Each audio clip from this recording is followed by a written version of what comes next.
ದೆಹಲಿಗೆ ತೆರಳಿರುವ ಸಿಎಂ ಸಿದ್ದರಾಮಯ್ಯ ಇವತ್ತು ಪಕ್ಷದ ಹೈಕಮಾಂಡ್ ನಾಯಕರನ್ನ ಭೇಟಿಯಾಗಿದ್ರು. ಸೋಮವಾರ ಮತ್ತೆ ದೆಹಲಿಗೆ ತೆರಳಲಿರುವ ಸಿಎಂ ಪ್ರಧಾನಮಂತ್ರಿ ನರೇಂದ್ರ ಮೋದಿ ಅವರನ್ನ ಭೇಟಿಯಾಗಲಿದ್ದಾರೆ. ಸಂಜೆ 5 ಗಂಟೆಗೆ ಪ್ರಧಾನಿ ಭೇಟಿಗೆ ಸಮಯ ನಿಗದಿಯಾಗಿದೆ. ಕಬ್ಬಿಗೆ ಬೆಂಬಲ ಬೆಲೆ, ಸಕ್ಕರೆ ದರ ಏರಿಕೆ, ನೆರೆ ನಿರ್ವಹಣೆ ಸೇರಿದಂತೆ ಪ್ರಧಾನಿ ಜೊತೆಗೆ ಸಿಎಂ ಮಹತ್ವದ ಚರ್ಚೆ ನಡೆಸಲಿದ್ದಾರೆ. ಕೇಂದ್ರ ಗೃಹ ಸಚಿವ ಅಮಿತ್ ಶಾ ಭೇಟಿಯಾಗಲಿದ್ದು ರಾಜ್ಯಕ್ಕೆ ಹೆಚ್ಚಿನ ನೆರೆ ಪರಿಹಾರ ನೀಡುವಂತೆ ಮನವಿಯನ್ನ ಮಾಡಲಿದ್ದಾರೆ. ಬಿಹಾರ ವಿಧಾನಸಭಾ ಚುನಾವಣೆಯ ಫಲಿತಾಂಶದ ಬೆನ್ನಲ್ಲೇ ಗೃಹ ಸಚಿವ ಡಾಕ್ಟರ್ ಜಿ ಪರಮೇಶ್ವರ್ ಅವರನ್ನ ಸಮಾಜವಾದಿ ಪಕ್ಷದ ನಾಯಕ ಅಖಿಲೇಶ್ ಯಾದವ್ ಭೇಟಿಯಾಗಿದ್ದಾರೆ. ಬೆಂಗಳೂರಿನ ಸದಾಶಿವನಗರದ ನಿವಾಸದಲ್ಲಿ ಪರಮೇಶ್ವರ್ ಜೊತೆ ಅಖಿಲೇಶ್ ಯಾದವ್ ರಾಷ್ಟ್ರ ರಾಜಕಾರಣದ ಬಗ್ಗೆ ಚರ್ಚೆ ನಡೆಸಿದ್ದಾರೆ. ಭೇಟಿ ಬಳಿಕ ಮಾತಾಡಿದ ಅಖಿಲೇಶ್ ಯಾದವ್, ಬಿಜೆಪಿಯವರು ಏನಾದರೂ ಹೇಳಿಕೊಳ್ಳಿ, ಮೈತ್ರಿಕೂಟದ ಸುಧಾರಣೆ ಬಗ್ಗೆ ಸಮಯ ಬಂದಾಗ ಸಲಹೆ ಕೊಡ್ತೇನೆ, ಕರ್ನಾಟಕ ಸರ್ಕಾರ ಸದೃಢವಾಗಿದೆ ಅಂತ ಹೇಳಿದ್ದಾರೆ. ಬಿಹಾರ ಚುನಾವಣಾ ಫಲಿತಾಂಶದ ಬಗ್ಗೆ ಮಾಜಿ ಸಚಿವ ಕೆಎನ್ ರಾಜಣ್ಣ ಬೇಸರ ಹೊರಹಾಕಿದ್ದಾರೆ. ಕಳೆದ ಲೋಕಸಭೆಯಲ್ಲೂ ಮಹಿಳೆಯರು ಕಾಂಗ್ರೆಸ್ಗೆ ಮತ ಹಾಕಿಲ್ಲ. ಫ್ರೀ ತಗೊಂಡಂತಹ ಮಹಿಳೆಯರು ಮತ ಹಾಕಿದ್ರೆ ನಾವು ಹೆಚ್ಚಿಗೆ ಸ್ಥಾನ ಗೆಲ್ತಾ ಇದ್ವಿ. ಬಿಹಾರದಲ್ಲಿ ಈಗ ಬಿಜೆಪಿಯ ಪ್ಯಾಟರ್ನ್ ಚೇಂಜ್ ಆಗಿದೆ. ಹಿಂದೂ ಮುಸ್ಲಿಂ ಬಿಟ್ಟು ಮಹಿಳೆಯರು ಯುವಕರು ಅನ್ನುವ ತಂತ್ರ ಮಾಡಿದ್ದಾರೆ ಅಂತ ಹೇಳಿದ್ರು. ಬಿಹಾರ ಚುನಾವಣಾ ಗೆಲುವಿನ ನಂತರ ಬಿಜೆಪಿ ಬಂಡಾಯ ನಾಯಕರ ವಿರುದ್ಧ ಶಿಸ್ತು ಕ್ರಮ ಕೈಗೊಳ್ಳಲು ಆರಂಭ ಆಗಿದೆ. ಪಕ್ಷ ವಿರೋಧಿ ಚಟುವಟಿಕೆಗಳಿಗಾಗಿ ಮಾಜಿ ಕೇಂದ್ರ ಸಚಿವ ಆರ್.ಕೆ. ಸಿಂಗ್, ಎಂಎಲ್ಸಿ ಅಶೋಕ್ ಅಗರ್ವಾಲ್ ಮತ್ತು ಮೇಯರ್ ಉಷಾ ಅಗರ್ವಾಲ್ ಅವರನ್ನ ಅಮಾನತುಗೊಳಿಸಲಾಗಿದೆ.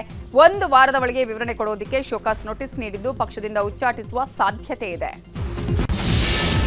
ಡಿಸೆಂಬರ್ 8ರಿಂದ ಬೆಳಗಾವಿಯಲ್ಲಿ ಚಳಿಗಾಲದ ಅಧಿವೇಶನ ನಡೆಯಲಿದೆ. ಅಧಿವೇಶನದಲ್ಲಿ ದೊಡ್ಡ ಮಟ್ಟದ ಹೋರಾಟಕ್ಕೆ ಬಿಜೆಪಿ ಪ್ಲಾನ್ ಮಾಡಿಕೊಂಡಿದೆ. ಸರ್ಕಾರದ ವೈಫಲ್ಯಗಳನ್ನು ಮುಂದಿಟ್ಟು ಹೋರಾಟಕ್ಕೆ ಶಾಸಕರ ಸಭೆಯಲ್ಲಿ ತೀರ್ಮಾನ ಮಾಡಲಾಗಿದ್ದು, ಈ ಬಗ್ಗೆ ಪ್ರತಿಕ್ರಿಯಿಸಿರುವ ಆರ್ ಅಶೋಕ್, ಭ್ರಷ್ಟಾಚಾರ ಸೇರಿದಂತೆ ಜ್ವಲಂತ ಸಮಸ್ಯೆ ಕುರಿತು ಸರ್ಕಾರದ ವಿರುದ್ಧ ಸಂಘಟಿತ ಹೋರಾಟ ಮಾಡ್ತೀವಿ ಅಂತ ಹೇಳಿದ್ದಾರೆ. ಬಿಹಾರ ಎಲೆಕ್ಷನ್ನಲ್ಲಿ ಎನ್ಡಿಎ ಮೈತ್ರಿಕೂಟ ಜಯಭೇರಿ ಬೆನ್ನಲ್ಲೇ ರಾಜ್ಯದಲ್ಲಿ ಜೆಡಿಎಸ್ ಪಕ್ಷ ಹೈ ಅಲರ್ಟ್ ಆಗಿದೆ. ಬೂತ್ ಮಟ್ಟದ ಕಾರ್ಯಕರ್ತರು ಸಂಘಟನೆಗೆ ಸಜ್ಜಾಗಿದ್ದಾರೆ. ಗ್ರಾಮ ಪಂಚಾಯಿತಿ, ಜಿಲ್ಲಾ ತಾಲೂಕು ಪಂಚಾಯಿತಿ ಎಲೆಕ್ಷನ್ಗೆ ಸಿದ್ಧತೆ ನಡೆಸುತ್ತಿದ್ದಾರೆ. ಇವತ್ತು ಚಿಂತಾಮಣಿ ನಗರದ ಜೆಕೆ ಭವನದಲ್ಲಿ ಕಾರ್ಯಕರ್ತರ ಸಮಾವೇಶ ನಡೆಸಲಾಗಿದೆ. ಬೇಲೆಕೇರಿ ಅದಿರು ಅಕ್ರಮ ಸಾಗಾಟ ಪ್ರಕರಣದಲ್ಲಿ ಶಾಸಕ ಸತೀಶ್ ಸೈಲ್ ವಿರುದ್ಧ ಇಡಿ ಚಾರ್ಜ್ ಶೀಟ್ ಸಲ್ಲಿಕೆ ಮಾಡಿದೆ. ಕಬ್ಬಿಣದ ಅದಿರು ರಫ್ತಿನಿಂದ ಸರ್ಕಾರದ ಖಜಾನೆಗೆ ಸುಮಾರು 44 ಕೋಟಿ ರೂಪಾಯಿ ನಷ್ಟ ಮಾಡಲಾಗಿದೆ. ನೈಜ ಚೀನಾ ಖರೀದಿದಾರರಿಗೆ ರಫ್ತು ಮಾಡದೆ ಮಧ್ಯದಲ್ಲಿ ವಿದೇಶಿ ಕಂಪನಿ ಮೂಲಕ ಅಪರಾಧದ ಸಂಚು ಮಾಡಿದ್ದಾರೆ. ಮಲ್ಲಿಕಾರ್ಜುನ ಶಿಪ್ಪಿಂಗ್ ಪ್ರೈವೇಟ್ ಲಿಮಿಟೆಡ್ ಕಂಪನಿಗೆ 27 ಕೋಟಿ ಲಾಭ ಆಗಿದೆ. ದಾಳಿ ವೇಳೆ 1,68 ಕೋಟಿ ನಗದು, 6 ಕೆಜಿ 750 ಗ್ರಾಂ ಚಿನ್ನವನ್ನು ವಶಕ್ಕೆ ಪಡೆಯಲಾಗಿದೆ. ಆರೋಪಿಗಳ ಬ್ಯಾಂಕ್ ಖಾತೆಯಲ್ಲಿದ್ದ 14 ಕೋಟಿಯನ್ನು ಫ್ರೀಸ್ ಮಾಡಿ 21 ಕೋಟಿ ಮೌಲ್ಯದ 3 ಸ್ಥಿರಾಸ್ತಿ ಮುಟ್ಟುಗೋಲು ಹಾಕಿಕೊಳ್ಳಲಾಗಿದೆ ಅಂತ ಚಾರ್ಜ್ ಶೀಟ್ನಲ್ಲಿ ಉಲ್ಲೇಖ ಮಾಡಲಾಗಿದೆ. ಕಲಬುರಗಿಯ ಚಿತ್ತಾಪುರದಲ್ಲಿ ನಾಳೆ ಆರ್ಎಸ್ಎಸ್ ಪಥಸಂಚಲನ ನಡೆಯಲಿದ್ದು, ಆರ್ಎಸ್ಎಸ್ ಕಾರ್ಯಕರ್ತರು ಚಿತ್ತಾಪುರ ನಾಗರಿಕರೊಂದಿಗೆ ಶಾಂತಿ ಸಭೆ ಮಾಡಿದ್ರು. ಶಾಂತಿ ಸಭೆಯಲ್ಲಿ ಹೈಕೋರ್ಟ್ ನಿರ್ದೇಶನ, ಸರ್ಕಾರದ ಷರತ್ತುಗಳನ್ನು ಪಾಲಿಸುವಂತೆ ಸೂಚನೆ ನೀಡಲಾಗಿದೆ. ಕೋರ್ಟ್ ಸೂಚನೆಯಂತೆ ನಾಳೆ ಮಧ್ಯಾಹ್ನ 3 ಗಂಟೆಯಿಂದ ಸಂಜೆ 5:30 ತನಕ ಪಥಸಂಚಲನ ನಡೆಯಲಿದೆ.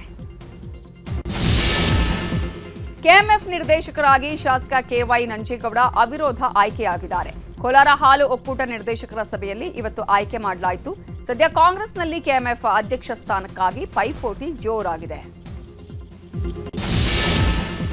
ಬೆಂಗಳೂರಿನಲ್ಲಿ ನಕಲಿ ನಂದಿನಿ ತುಪ್ಪ ಪೂರೈಕೆ ದಂಧೆ ಪತ್ತೆಯಾಗಿದೆ. ತಮಿಳುನಾಡಲ್ಲಿ ಕಲಬೆರಕೆ ತುಪ್ಪ ತಯಾರಿಸಿ ರಾಜ್ಯಕ್ಕೆ ತಂದು ನಂದಿನಿ ಬ್ರ್ಯಾಂಡ್ ಹೆಸರಲ್ಲಿ ಮಾರಾಟ ಮಾಡಲಾಗ್ತಿತ್ತು. ಕೆಎಂಎಫ್ ಡಿಸ್ಟ್ರಿಬ್ಯೂಟರ್ ಮಹೇಂದ್ರ ದೀಪಕ್ ಮುನಿರಾಜು ಅನ್ನೂರು ಈ ದಂಧೆ ನಡೆಸ್ತಾ ಇದ್ರು. ಸದ್ಯ ಆರೋಪಿಗಳನ್ನು ಸಿಸಿಬಿ ಪೊಲೀಸರು ಬಂಧಿಸಿದ್ದು 1,50,00,000 ಬೆಲೆಯ 8,000 ಲೀಟರ್ ನಕಲಿ ನಂದಿನಿ ತುಪ್ಪವನ್ನು ಸೀಸ್ ಮಾಡಿದ್ದಾರೆ. ಚಿತ್ರನಟಿಗೆ ಲೈಂಗಿಕ ಕಿರುಕುಳ ಕೊಟ್ಟ ಆರೋಪದಲ್ಲಿ ಬಂಧನವಾಗಿದ್ದ ಉದ್ಯಮಿ ಅರವಿಂದ ವೆಂಕಟೇಶ್ ರೆಡ್ಡಿಗೆ ಕೋರ್ಟ್ ಜಾಮೀನು ಕೊಟ್ಟಿದೆ. 46ನೇ ಎಸಿಎಂಎಂ ಕೋರ್ಟ್ನಿಂದ ಜಾಮೀನು ಮಂಜೂರಾಗಿದೆ. ಉದ್ಯಮಿ ಅರವಿಂದ ವೆಂಕಟೇಶ್ ರೆಡ್ಡಿಯನ್ನ ಬೆಳಗ್ಗೆ ಏರ್ಪೋರ್ಟ್ನಲ್ಲಿ ಪೊಲೀಸರು ಬಂಧಿಸಿದ್ರು.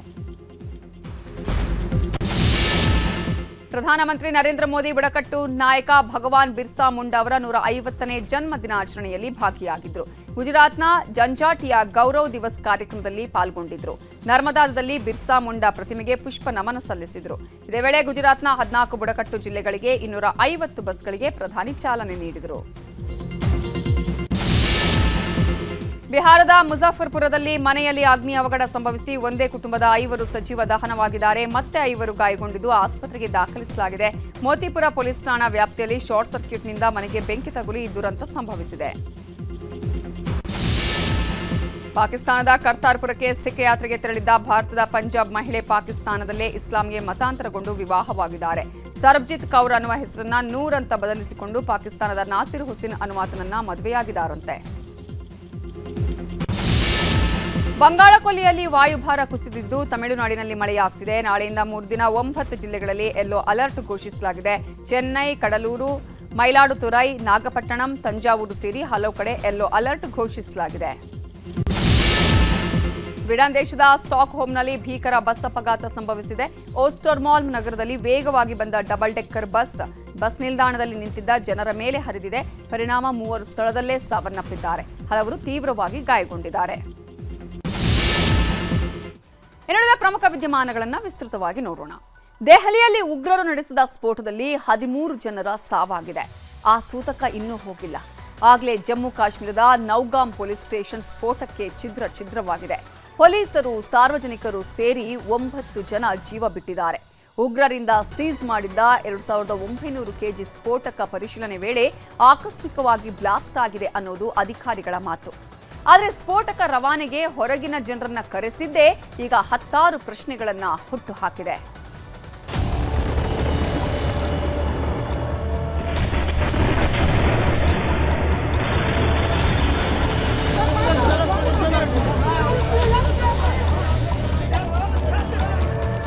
ಅಬ್ಬಬ್ಬಾ, ಎಷ್ಟು ಭೀಕರ ಸ್ಫೋಟ!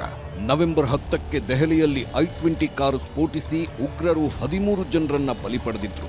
ಆ ಘಟನೆಯ ತನಿಖೆ ನಡೆಯುತ್ತಿರುವಾಗಲೇ ನಿನ್ನೆ ರಾತ್ರಿ ಜಮ್ಮು ಕಾಶ್ಮೀರದ ನೌಗಾಮ್ ಪೊಲೀಸ್ ಠಾಣೆಯೇ ಸ್ಫೋಟದಿಂದ ಸರ್ವನಾಶವಾಗಿ ಹೋಗಿದೆ.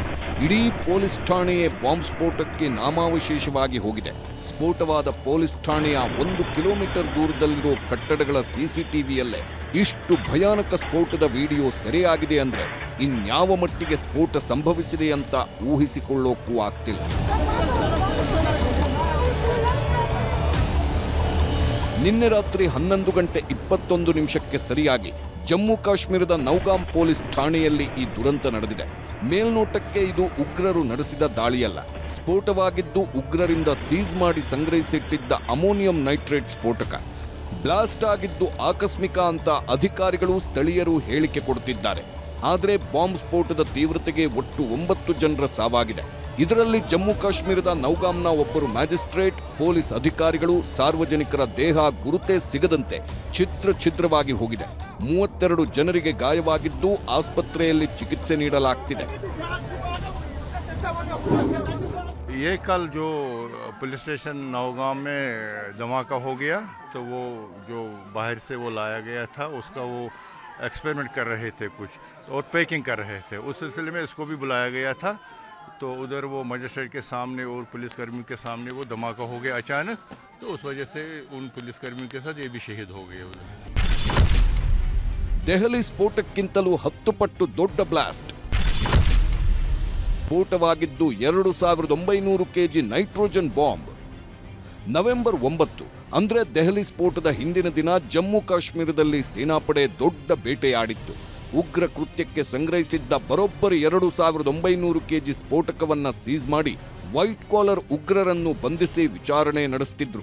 ಇದಾದ ಮರುದಿನ ಅಂದ್ರೆ ನವೆಂಬರ್ 10ರಂದು ದೆಹಲಿಯಲ್ಲಿ ಸ್ಫೋಟ ಸಂಭವಿಸಿ 300 ಕೆಜಿಯಷ್ಟು ಅಮೋನಿಯಂ ನೈಟ್ರೇಟ್ ಬ್ಲಾಸ್ಟ್ ಆಗಿ 13 ಜನ ಜೀವ ಬಿಟ್ಟಿದ್ರು. ಅವತ್ತು ಜಮ್ಮು ಕಾಶ್ಮೀರದ ನೌಗಾಮ್ ಠಾಣೆಯಲ್ಲಿ ಸಂಗ್ರಹಿಸಿದ್ದ 2900 ಕೆಜಿ ಅಮೋನಿಯಂ ನೈಟ್ರೇಟ್ ಸ್ಫೋಟಕವೇ ರಾತ್ರಿ ಬ್ಲಾಸ್ಟ್ ಆಗಿ 9 ಜನರ ಜೀವ ತೆಗೆದಿದೆ.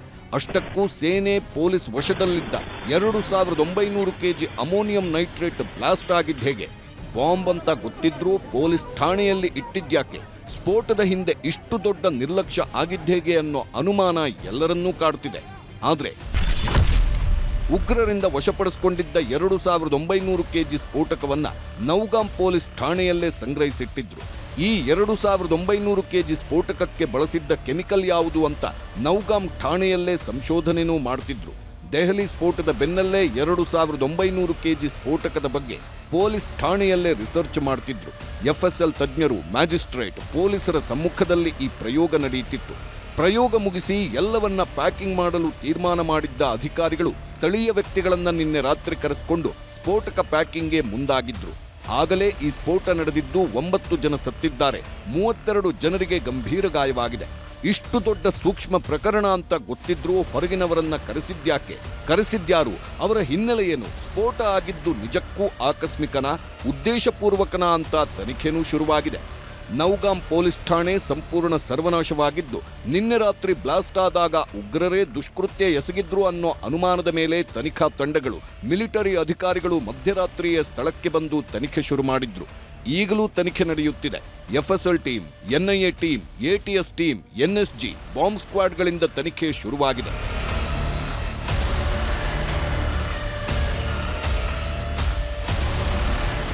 ನೌಗಾಂ ಪೊಲೀಸ್ ಠಾಣೆ ಸ್ಫೋಟವಾದ ಪ್ರಕರಣದ ಬಗ್ಗೆ ಒಂದು ಕಡೆ ತನಿಖೆ ನಡೆಯುತ್ತಿದ್ರೆ, ಇನ್ನೊಂದು ಕಡೆ ಮೃತಪಟ್ಟ 9 ಜನರ ಕುಟುಂಬದವರ ಆಕ್ರೋಶನೂ ಜೋರಾಗಿತ್ತು. ಅಧಿಕಾರಿಗಳ ನಿರ್ಲಕ್ಷ್ಯದಿಂದಲೇ ದುರಂತವಾಗಿದೆ ಅಂತ ಮೃತ ಕುಟುಂಬಸ್ಥರ ಪತ್ನಿ, ತಾಯಿ, ಮಕ್ಕಳು ಸೇರಿದಂತೆ 100 ಮಹಿಳೆಯರು ಪ್ರತಿಭಟನೆಗಿಳಿದರು.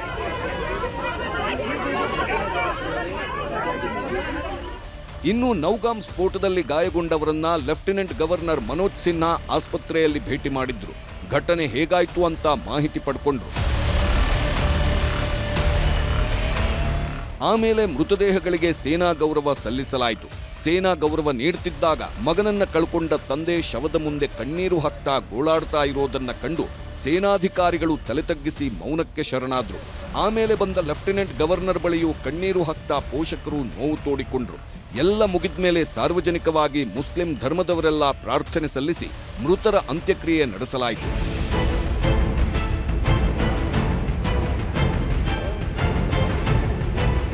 ಇದಿಷ್ಟು ಜಮ್ಮು ಕಾಶ್ಮೀರದ ನೌಗಾಂ ಸ್ಫೋಟದ ಕಥೆಯಾದ್ರೆ, ದೆಹಲಿಯಲ್ಲಿ I-20 ಕಾರು ಸ್ಫೋಟಿಸಿ 13 ಜನರನ್ನ ಬಲಿ ಪಡೆದ ಪ್ರಕರಣದ ತನಿಖೆ ತೀವ್ರಗೊಳಿಸಲಾಗಿದ್ದು, ಕೆಣಕಿದಷ್ಟು ಕಠೋರ ಸತ್ಯಗಳು ಬಯಲಾಗ್ತಿದೆ. ಸ್ಫೋಟದಲ್ಲಿ TATP ಸ್ಫೋಟಕ ಬಳಸಲಾಗಿತ್ತು ಅನ್ನೋದು ಗೊತ್ತಾಗಿದೆ. ಸ್ಫೋಟಗೊಂಡ I-20 ಕಾರಿನಲ್ಲಿ TATP ಇರೋದ್ರ ಬಗ್ಗೆ FSL ವರದಿಯಲ್ಲಿ ಬಯಲಾಗಿದೆ. ಇನ್ನು ವಿವಾದಾತ್ಮಕ ಅಲ್-ಫಲಾಹ್ ವಿಶ್ವವಿದ್ಯಾಲಯದ ಮತ್ತೊಬ್ಬ ವೈದ್ಯನನ್ನ NIA ಬಂಧಿಸಿದೆ. ಜನಿಸರ್ ಆಲಂ ಅಲಿಯಾಸ್ ಜಿಗರ್ ಎಂಬಾತನ ಹೆಡೆಮುರಿ ಕಟ್ಟಿದೆ. 2024ರಲ್ಲಿ ಈತ MBBS ಪದವಿ ಪಡೆದಿದ್ದು, ದೆಹಲಿ ಕೃತ್ಯದಲ್ಲಿ ಭಾಗಿಯಾಗಿದ್ದ ಅಂತ NIA ಅಧಿಕಾರಿಗಳು ಡ್ರಿಲ್ ಮಾಡುತ್ತಿದ್ದಾರೆ. ಅಷ್ಟೇ ಅಲ್ಲ, ಪಠಾಣ್ಕೋಟ್ ಮೂಲದ ಡಾಕ್ಟರ್ ರಯೀಸ್ ಅಹಮದ್ ಭಟ್ ಎಂಬಾತನನ್ನು ತೀವ್ರ ವಿಚಾರಣೆ ಮಾಡಲಾಗ್ತಿದೆ. ಈತ ಡಾಕ್ಟರ್ ಉಮರ್ ನಬಿ ಜೊತೆ ಸಂಪರ್ಕ ಹೊಂದಿದ್ದಂತೆ.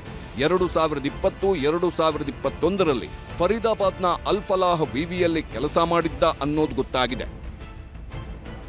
Bureau report, news 18. ನಿನ್ನೆಯಷ್ಟೇ ಬಿಹಾರ ಚುನಾವಣಾ ಫಲಿತಾಂಶ ಹೊರಬಿತ್ತು. NDA ಡಬಲ್ ಸೆಂಚುರಿನೂ ಬಾರಿಸಿ ದಾಖಲೆನೂ ಬರೆದಾಯಿತು. ಆದರೆ ಸೋತು ಸುಣ್ಣವಾಗಿರುವ ಮಹಾಗಠಬಂಧನ್ ವೋಟ್ ಚೋರಿ ಆಗಿದೆ ಅಂತ ನೇರವಾಗಿ ಆರೋಪಿಸುತ್ತಿದೆ. ದಾಖಲೆಗಳನ್ನು ಸಂಗ್ರಹಿಸಿ ಚುನಾವಣಾ ಆಯೋಗದ ವಿರುದ್ಧ ರಣ ಕಹಳೆಯನ್ನೂ ಮೊಳಗಿಸಿದೆ.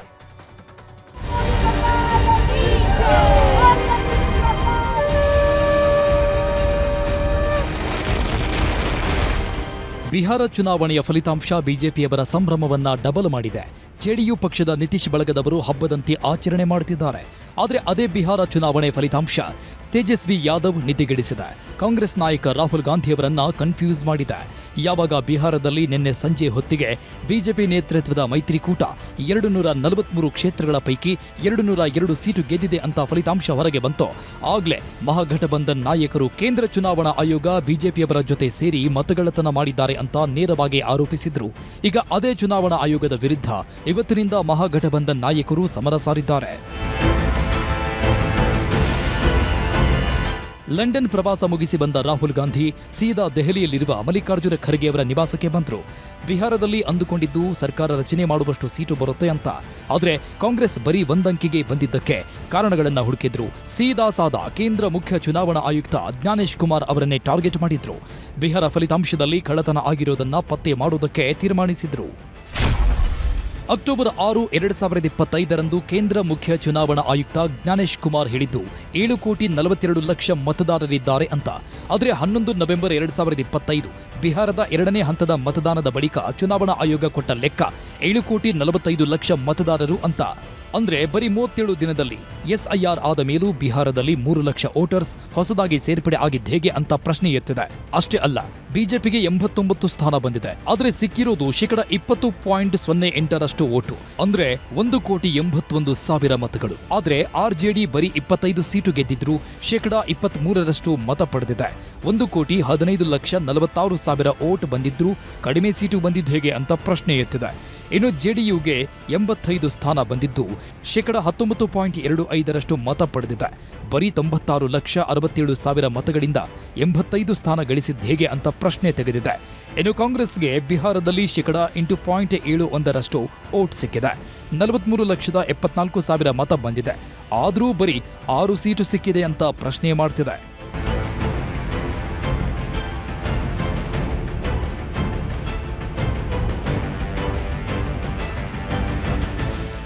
ಇದೇ ವಿಚಾರಗಳನ್ನು ಮುಂದಿಟ್ಟುಕೊಂಡು ಯಾವ್ಯಾವ ಕ್ಷೇತ್ರಗಳಲ್ಲಿ ಯಾವ್ಯಾವ ಬೂತ್ಗಳಲ್ಲಿ ಓಟು ಚೋರಿ ಆಗಿದೆ ಅಂತ ತನಿಖೆ ಮಾಡಲು ಮುಂದಾಗಿದೆ.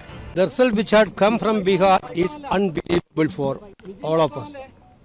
This is not only for Congress. Entire Bihar people are not believing it. Our alliance parties, we discussed with all of them, they are not believing it. And I don't know, media people also, whether you believing or not. Because 90% plus strike rate for a political party, which is not happened in Indian history. Because that 90% strike rate happened there. And we are doing a thorough analysis. We are collecting the data. We are doing a thorough analysis. Within 1 or 2 weeks, we will come with a concrete proofs. Because the process of electioneering is completely questionable. ನಿನ್ನೆ ಫಲಿತಾಂಶ ಬಂದ ಕೆಲವೇ ಗಂಟೆಗಳಲ್ಲಿ ರಾಹುಲ್ ಗಾಂಧಿ ಕೂಡ ಎಕ್ಸ್ನಲ್ಲಿ post ಹಾಕಿದ್ರು. ಮಹಾ ಮೈತ್ರಿಕೂಟದಲ್ಲಿ ನಂಬಿಕೆ ಇಟ್ಟ ಬಿಹಾರದ ಲಕ್ಷಾಂತರ ಮತದಾರರಿಗೆ ನನ್ನ ಹೃತ್ಪೂರ್ವಕ ಕೃತಜ್ಞತೆಯನ್ನ ವ್ಯಕ್ತಪಡಿಸುತ್ತೇನೆ ಅಂತಾನೆ ಫಲಿತಾಂಶದ ಬಗ್ಗೆ ಅನುಮಾನ ವ್ಯಕ್ತಪಡಿಸಿದ್ರು. ಬಿಹಾರದಲ್ಲಿನ ಈ ಫಲಿತಾಂಶ ನಿಜಕ್ಕೂ ಆಘಾತಕಾರಿ. ನ್ಯಾಯಯುತವಲ್ಲದ ಚುನಾವಣೆಯಲ್ಲಿ ನಾವು ಗೆಲ್ಲಲು ವಿಫಲರಾಗಿದ್ದೇವೆ. ಸಂವಿಧಾನ ಮತ್ತು ಪ್ರಜಾಪ್ರಭುತ್ವವನ್ನು ರಕ್ಷಿಸುವ ಈ ಹೋರಾಟ ಕಾಂಗ್ರೆಸ್ ಪಕ್ಷ ಮತ್ತು ಭಾರತ ಮೈತ್ರಿಕೂಟ ಈ ಫಲಿತಾಂಶವನ್ನ ಆಳವಾಗಿ ಪರಿಶೀಲಿಸುತ್ತದೆ. ಪ್ರಜಾಪ್ರಭುತ್ವವನ್ನ ರಕ್ಷಿಸುವ ಪ್ರಯತ್ನಗಳನ್ನು ತೀವ್ರಗೊಳಿಸುತ್ತವೆ. ಟ್ವೀಟ್ ಎಂಡ್ ಅಂತ ಪೋಸ್ಟ್ ಹಾಕಿದ್ದಾರೆ. ರಾಹುಲ್ ಗಾಂಧಿ ಹೋರಾಟ ನಡೆಸ್ತೀವಿ ಅಂತ ಎಕ್ಸ್ ಖಾತೆಯಲ್ಲಿ ಪೋಸ್ಟ್ ಹಾಕಿದ್ರೆ, ಇತ್ತ ಬೆಂಗಳೂರಿನ ಫ್ರೀಡಂ ಪಾರ್ಕ್ನಲ್ಲಿ ಓಟು ಚೋರಿ ಅಂತ ಯುವ ಕಾಂಗ್ರೆಸ್ ಕಾರ್ಯಕರ್ತರು ಪ್ರತಿಭಟನೆ ಮಾಡಿದ್ರು. ಚುನಾವಣಾ ಆಯೋಗದ ಕಚೇರಿಗೆ ಮುತ್ತಿಗೆ ಹಾಕೋಕ್ಕೂ ಹೋದ್ರು. ಆದರೆ ಪೊಲೀಸರು ಅವಕಾಶ ಕೊಡಲಿಲ್ಲ. ಬಿಹಾರ್ ಚುನಾವಣೆ ಏನು ನಡೀತು ಅದನ್ನ ಖಂಡನೆ ಮಾಡಿದ್ದೇವೆ. ನೀವು 10,000 ರೂಪಾಯಿ ಓಟನ್ನ ನೀವು ಚುನಾವಣೆ ಪ್ರಕ್ರಿಯೆ ಅನೌನ್ಸ್ ಆದ ನಂತರ ಕೂಡ ನೀವು ದುಡ್ಡನ್ನು ಕೊಟ್ಟಿದ್ದೀರಿ. ದುಡ್ಡು ಕೊಟ್ಟು ಓಟನ್ನು ಖರೀದಿ ಮಾಡಿ ಗೆದ್ದಿದ್ದೀರಿ. ಕಾಂಗ್ರೆಸ್ನವರು ಚುನಾವಣಾ ಆಯೋಗದ ಕೈವಾಡದ ಬಗ್ಗೆ ಅನುಮಾನ ಹೊರಹಾಕ್ತಿದ್ದಾರೆ. ಇನ್ನೊಂದು ಕಡೆ ಆರ್ಜೆಡಿ ನಾಯಕ ತೇಜಸ್ವಿ ಯಾದವ್ ಏರಿಳಿತಗಳು ಅನಿವಾರ್ಯ ಅಂತ ಹೇಳಿದ್ರು. ಸೋಲಿನಲ್ಲಿ ದುಃಖವಿಲ್ಲ, ಗೆಲುವಿನಲ್ಲಿ ದುರಹಂಕಾರವಿಲ್ಲ. ರಾಷ್ಟ್ರೀಯ ಜನತಾದಳ ಬಡವರ ಪಕ್ಷವಾಗಿದ್ದು ಅವರ ನಡುವೆ ಧ್ವನಿ ಎತ್ತುವುದನ್ನ ಮುಂದುವರೆಸ್ತೀವಿ ಅಂತ ಹೇಳಿ ಮೌನಕ್ಕೆ ಶರಣಾಗಿದ್ದಾರೆ. ಇನ್ನೊಂದು ಕಡೆ ತೇಜಸ್ವಿ ಸಹೋದರಿ ಲಾಲು ಪ್ರಸಾದ್ ಪುತ್ರಿ ಆರ್ಜೆಡಿಗೆ ಹೀನಾಯ ಸೋಲಾಗ್ತಾ ಇದ್ದಂತೆ ರಾಜಕೀಯಕ್ಕೆ ನಿವೃತ್ತಿ ಘೋಷಿಸಿದ್ದಾರೆ. ಜೊತೆಗೆ ಸೋಲಿನ ಹೊಣೆಯನ್ನು ನಾನೇ ಹೊರುವೆ ಅಂತ ಎಕ್ಸ್ನಲ್ಲಿ ಪೋಸ್ಟ್ ಹಾಕಿದ್ದಾರೆ.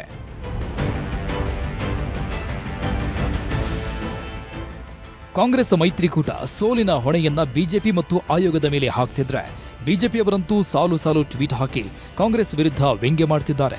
95ನೇ ಸಲವು ರಾಹುಲ್ ಗಾಂಧಿ ಲಾಂಚಿಂಗ್ ಫೇಲ್ ಆಗಿದೆ ಅಂತ ಓಟು ಚೋರಿ ಎಂದು ಹಸಿ ಹಸಿ ಸುಳ್ಳು ಹೇಳಿದ್ದ ರಾಹುಲ್ ಗಾಂಧಿ 243 ಅಂಕದಲ್ಲಿ 6 ಮಾರ್ಕ್ಸ್ ಪಡೆದು ಫೇಲ್ ಆಗಿದ್ದಾರೆ ಅಂತ ಸಾಲು ಸಾಲು ಪೋಸ್ಟ್ ಹಾಕ್ತಿವೆ. ರಾಹುಲ್ ಗಾಂಧಿ ಅವರು ಓಟ್ ಚೋರಿ ಅಂತ ಹೇಳ್ಕೊಂಡು ಬಿಹಾರ ಚುನಾವಣೆ ಮುಗಿಯೋವರೆಗೂ ಸಹ ಅಪಪ್ರಚಾರವನ್ನ ಮಾಡಿಕೊಂಡು ಒಂದು ರೀತಿ ಅರಾಜಕತೆಯನ್ನ ಸೃಷ್ಟಿ ಮಾಡುವಂತ ಒಂದು ಷಡ್ಯಂತ್ರ ಕುತಂತ್ರ ಕಾಂಗ್ರೆಸ್ ಪಕ್ಷ ಮಾಡಿದ್ರು ಸಹ ಅಲ್ಲಿನ ಮತದಾರರು ಕಾಂಗ್ರೆಸ್ ಪಕ್ಷವನ್ನ ಸಂಪೂರ್ಣವಾಗಿ ತಿರಸ್ಕರಿಸಿದ್ದಾರೆ. ಎಲ್ಲಿ ರಾಹುಲ್ ಗಾಂಧಿ ಅವರು ಎಂಟ್ರಿ ಕೊಡ್ತಾರೆ, ಕಾಲನ್ನ ಇಡ್ತಾರೆ, ಅಲ್ಲಿ ಆ ಪಕ್ಷ ಉದ್ಧಾರ ಆಗೋದಕ್ಕೆ ಸಾಧ್ಯ ಇಲ್ಲ. ಅದು Bihar is a latest example. ಆರೋಪ ಪ್ರತ್ಯಾರೋಪಗಳು ಏನಾದರೂ ಇರಲಿ, ಬಿಹಾರ ಚುನಾವಣೆ ಫಲಿತಾಂಶ ಮೋದಿ ನೇತೃತ್ವದ ಎನ್ಡಿಎ ಕೂಟಕ್ಕೆ ಡಬಲ್ ಸೆಂಚುರಿ ಸಂಭ್ರಮ ತಂದಿದ್ರೆ, ಕಾಂಗ್ರೆಸ್ ನೇತೃತ್ವದ ಮಹಾಗಠಬಂಧನ್ಗೆ ಮುಖಭಂಗ ಆಗಿರುವುದಂತೂ ಸುಳ್ಳಲ್ಲ. Bureau report, news 18. ಮುಖ್ಯಮಂತ್ರಿ ಸಿದ್ದರಾಮಯ್ಯ ದೆಹಲಿಗೆ ತೆರಳಿ ಸಂಪುಟ ಪುನಾರಚನೆಗೆ ಒಪ್ಪಿಗೆಯನ್ನ ಪಡೆದುಕೊಂಡಿದ್ದಾರೆ. ರಾಹುಲ್ ಗಾಂಧಿ, ಸೋನಿಯಾ ಗಾಂಧಿ ಸಿಎಂಗೆ ಸಂಪುಟ ಪುನಾರಚನೆಯ ಪರಮಾಧಿಕಾರವನ್ನೂ ಕೊಟ್ಟಿದ್ದಾರಂತೆ. ಸಿಎಂ ವರಿಷ್ಠರ ಜೊತೆ ಮಾತುಕತೆ ಮುಗಿಸಿದ ಬೆನ್ನಲ್ಲೇ ಡಿಸಿಎಂ ಡಿಕೆ ಶಿವಕುಮಾರ್ ದೆಹಲಿಗೆ ಎಂಟ್ರಿ ಕೊಟ್ಟಿರೋದು ಸಾಕಷ್ಟು ಕುತೂಹಲಕ್ಕೆ ಕಾರಣವಾಗಿದೆ.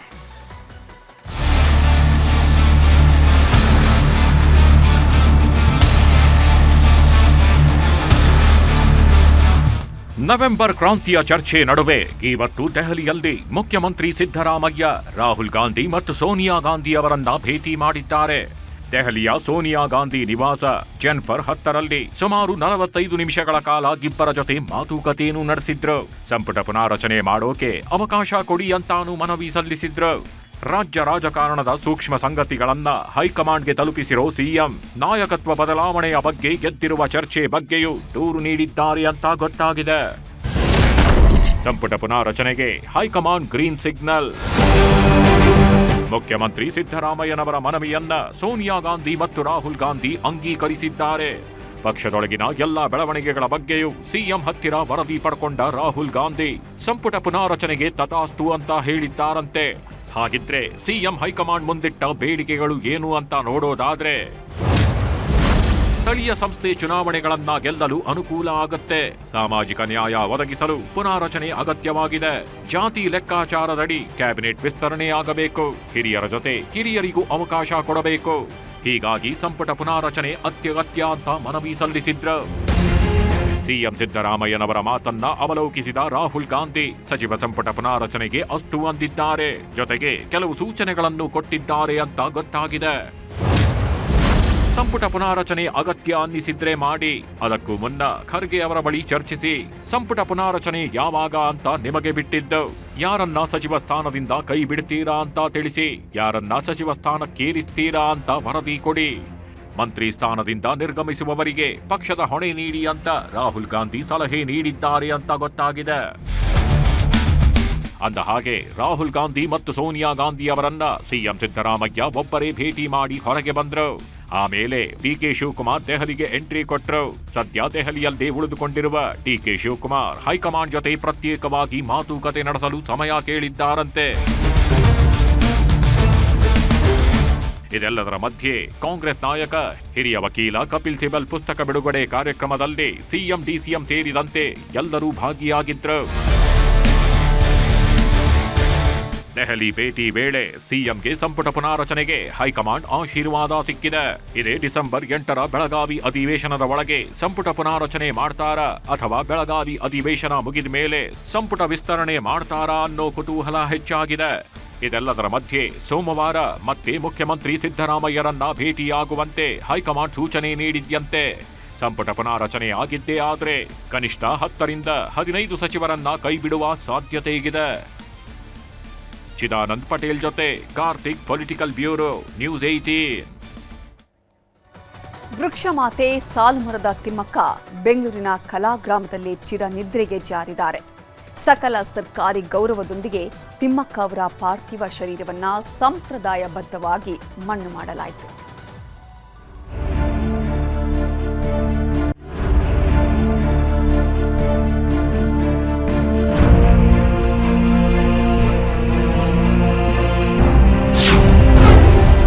ಸಾಲು ಮರದ ತಿಮ್ಮಕ್ಕಗೆ ಕಣ್ಣೀರ ನಮನ.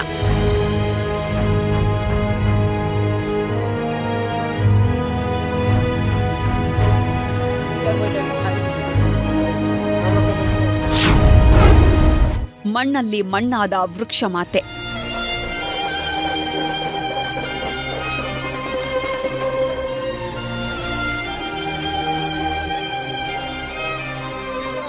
ಸಾಲುಮರದ ತಿಮ್ಮಕ್ಕಗೆ ವನದೇವತೆಯೇ ಇವತ್ತು ತಂಗಾಳಿಯ ವಿದಾಯ ಹೇಳಿದ್ದಾಳೆ.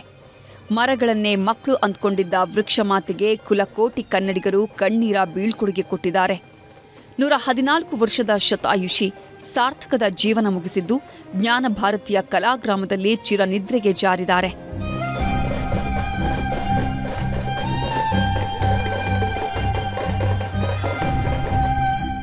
ನಿನ್ನೆ ಮಧ್ಯಾಹ್ನ ಕೊನೆ ಉಸಿರೆಳೆದ ಸಾಲುಮರದ ತಿಮ್ಮಕ್ಕ ಅವರ ಪಾರ್ಥಿವ ಶರೀರವನ್ನ ಮೊದಲು ಹುಟ್ಟೂರಿಗೆ ಶಿಫ್ಟ್ ಮಾಡಲಾಗಿತ್ತು. ತುಮಕೂರಿನ ಹುಲಿಕಲ್ನಲ್ಲಿ ಕೆಲಕಾಲ ಸಾರ್ವಜನಿಕ ದರ್ಶನಕ್ಕೆ ಇಡಲಾಗಿತ್ತು.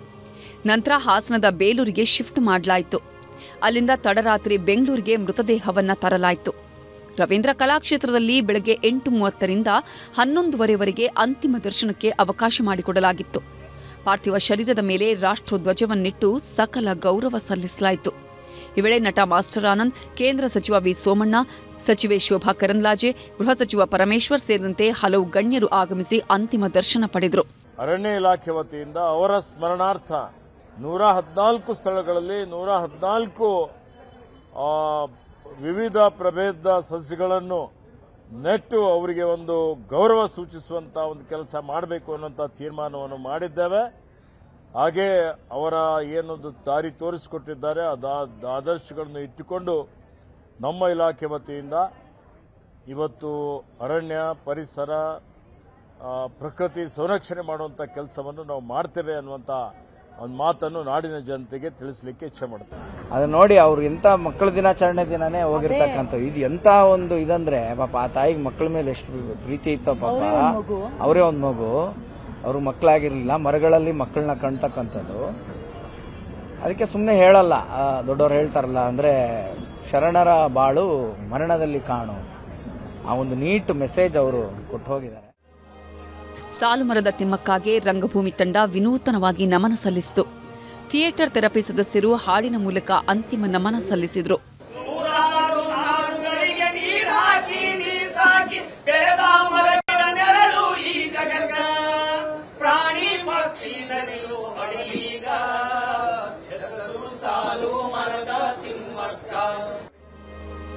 ನಂತರ ಮೃತದೇಹವನ್ನು ಬೆಂಗಳೂರಿನ ಜ್ಞಾನ ಭಾರತೀಯ ಕಲಾಗ್ರಾಮಕ್ಕೆ ತರಲಾಯಿತು. ಅಲ್ಲಿಯೂ ಕೆಲಕಾಲ ಅಂತಿಮ ದರ್ಶನಕ್ಕೆ ವ್ಯವಸ್ಥೆ ಮಾಡಲಾಗಿತ್ತು. ಬಳಿಕ ಸಕಲ ಸರ್ಕಾರಿ ಗೌರವದೊಂದಿಗೆ ಅಂತ್ಯಕ್ರಿಯೆ ನೆರವೇರಿಸಲಾಯಿತು. ಡಾಕ್ಟರ್ ಸಿದ್ದಲಿಂಗಯ್ಯವರ ಸಮಾಧಿ ಪಕ್ಕದಲ್ಲೇ ಅಂತಿಮ ಸಂಸ್ಕಾರ ನೆರವೇರಿಸಿದ್ರು. ಊರಲ್ಲಿ ಜಾಗ ಇದ್ರು ಸರ್ಕಾರಿ ಜಾಗದಲ್ಲೇ ನಮ್ಮ ಜಾಗದಲ್ಲೇ ಮಾಡಬೇಕು ಅಂತ ಹೇಳಿದ್ದಾರೆ. ಇಲ್ಲಿ ಮಾಡಿಬಿಟ್ಟು ಮುಚ್ಚೋಗ್ಬಾರ್ದು, 3ನೇ ದಿನಕ್ಕೆ ಗಿಡ ಬೆಳಿಬಾರ್ದು. ಒಂದು 6 ತಿಂಗಳೊಳಗೆ ಅವ್ರ ಸ್ಮಾರಕ ಸಂಪೂರ್ಣವಾಗಿ ಮುಗಿಬೇಕು. ಇಲ್ಲೇ 1-2 ಎಕರೆ ಜಾಗದಲ್ಲಿ ರಾಷ್ಟ್ರ ಮಟ್ಟದಲ್ಲ ಅಂತಾರಾಷ್ಟ್ರೀಯ ಮಟ್ಟದಲ್ಲಿ ಬಂದು ನೋಡ್ಬೇಕು ಅಜ್ಜಿ ಬಗ್ಗೆ. ನೀವೆಲ್ಲ ಕೆಲಸ ಮಾಡಬೇಕು. ಒಟ್ನಲ್ಲಿ ಮರಗಳನ್ನೇ ಮಕ್ಕಳಂತೆ ಸಾಕಿ ಸಲುಹಿದ್ದ ಜೀವ ಕಣ್ಮರೆಯಾಗಿದೆ. ಆದರೆ ಇವರು ಬೆಳೆಸಿದ ಮರಗಳು ಮಾತ್ರ ಇನ್ನೂ ಹಚ್ಚ ಹಸಿರಾಗಿಯೇ ಕಂಗೊಳಿಸ್ತಾ ಇವೆ. ಎಂದೆಂದಿಗೂ ಅಜರಾಮರ. Bureau report, news 18.